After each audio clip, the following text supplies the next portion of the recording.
Hi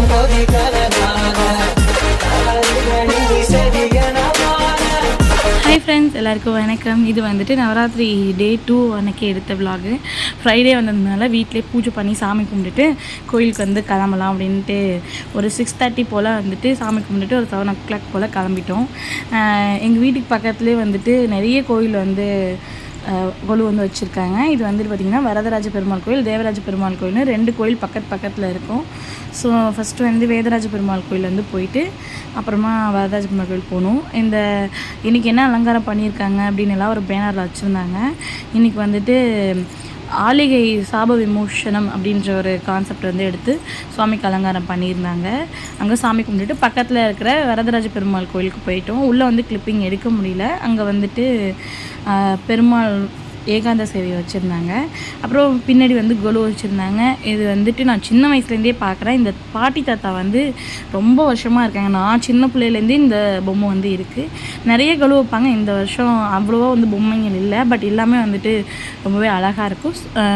சுற்றி வர பிரகாரத்தில் வந்து பார்த்திங்கன்னா பெருமாளோட அவதாரத்தெல்லாம் வந்து பிரிண்ட் பண்ணியிருக்காங்க. அப்புறம் கொலுனாலே முக்கியமாக வந்து இந்த மிட்டாய் தான், கொலு மிட்டாய் தான் ரொம்ப ஃபேமஸ். 2 கோயிலுக்கு பக்கத்துலேயுமே கொலு மிட்டாய் போட்டிருந்தாங்க. அப்புறம் பக்கத்துலேயே எங்கள் அம்மாவோட ஃப்ரெண்டு வீட்டில் வந்து கொலு வச்சுருந்தாங்க. ஸோ அதனால் அங்கேயும் இன்வைட் பண்ணியிருந்தாங்க. அங்கேயும் போயிருந்தோம். வருஷம் அங்கே ஆண்டி வந்து ரொம்ப சூப்பராக வைப்பாங்க. பக்கத்தில் வந்துட்டு திண்ணை மாதிரி இருக்கும். திண்ணையிலே பக்கத்தில் வந்துட்டு ஃபுல்லாக கவர் பண்ணி அழகாக வச்சுருப்பாங்க. ரொம்பவே சூப்பராக இருக்கும். அந்த அளவுக்கு வந்துட்டு ஒரு கான்செப்ட்டுமே அழகாக எடுத்து பண்ணுவாங்க. வருஷம் புதுசாக பண்ணுவாங்க. ரொம்பவே இன்ட்ரெஸ்டிங்காக இருக்கும். பாப்பாவை கூட்டிகிட்டு பாப்பாவோட ஃபஸ்ட்டு நவராத்திரி இது. ஸோ போயிருந்தோம். அடுத்தது அப்படியே வந்துட்டு அபிமகேஸ்வரர் கோயில் மகாமகாலத்துக்கிட்ட இருக்குல்ல, அங்கே போயிருந்தோம். ஒரு நாளே வந்து எல்லா இடத்துக்கும் போயிட்டு வந்துட முடியாது, பட் இருந்தாலும் போகணுன்னு ஆசையாக இருந்தது. ஸோ அதனால் அங்கே போயிருந்தோம். இந்த கொலு பற்றி லாஸ்ட் இயர் நான் ஒரு வீடியோ போட்டிருப்பேன். அதோட வந்து அது வந்துட்டு டிஸ்கிரிப்ஷனில் லிங்க் கொடுக்குறேன், வேணால் செக் பண்ணி பாருங்கள். ரொம்பவே அழகாக இருக்கும். ஒன்று ஒரு கான்செப்டில் வந்து பழைய பொம்மை இதெல்லாம் வந்து ரொம்ப வருஷமாக இருக்குது.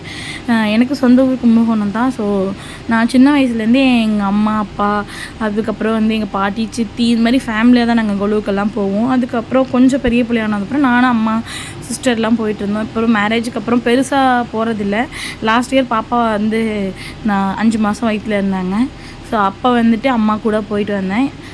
இந்த வருஷம் பாப்பாவோட நான் ஃபஸ்ட்டு வந்திருக்கேன். நெக்ஸ்ட் இயர்லாம் வந்துட்டு சொல்லவே வேணாம், பாப்பாவே வந்து ரொம்ப எக்ஸைட்டடாக இருப்பாங்க. இப்போயே வந்து புதுசாக இருக்கிறதுனால எல்லாமே ரொம்ப வித்தியாசமாக பார்த்தாங்க. இந்த பொம்மை எல்லாமே வந்து ரொம்ப வந்து யூனிக்காக இருக்கும். அது இல்லாமல் ரொம்ப பழைய காலத்து பொம்மை, ரொம்பவே பார்க்க அழகாக இருக்கும். இன்றைக்கி வந்து கும்பகோணம் சுற்றி எல்லா கோவிலுமே வந்துட்டு நவராத்திரி வந்து ரொம்பவே சூப்பராக பண்ணுவாங்க. ஒரு நவராத்திரியில் வந்து ஒவ்வொரு நாளும் ஒரு அலங்காரம் பண்ணுறது தான் ரொம்பவே சூப்பராக இருக்கும். எனக்கு ரொம்ப பிடிச்ச இந்த 9 நாளுமே வந்துட்டு நான் கோயிலுக்கு போயிட்டு வந்திருந்தேன். இப்போ வந்து பாப்பா இருக்கிறதுனால கொஞ்சம் வெளியில் அந்தளவுக்கு போக முடியல. உங்கள் ஊரில் எப்படி நவராத்திரி செலிப்ரேட் பண்ணுவாங்க, எப்படிலாம் வந்து பண்ணுறாங்க அப்படிங்கிறத மறக்காமல் கீழே கமெண்ட்டில் சொல்லுங்கள். இங்கே ஒரு குழந்த மாதிரி ஒரு ஸ்டாச்சு வச்சுருப்பாங்க. அது நிறைய பேர் நிறையா கதை சொல்கிறாங்க, பட் பார்க்க ரொம்பவே அழகாக இருக்கும். இன்றைக்கி டே இப்படி தான் போணுச்சு. வீடியோ அப்படின்னு மறக்காமல் கமெண்ட்டில்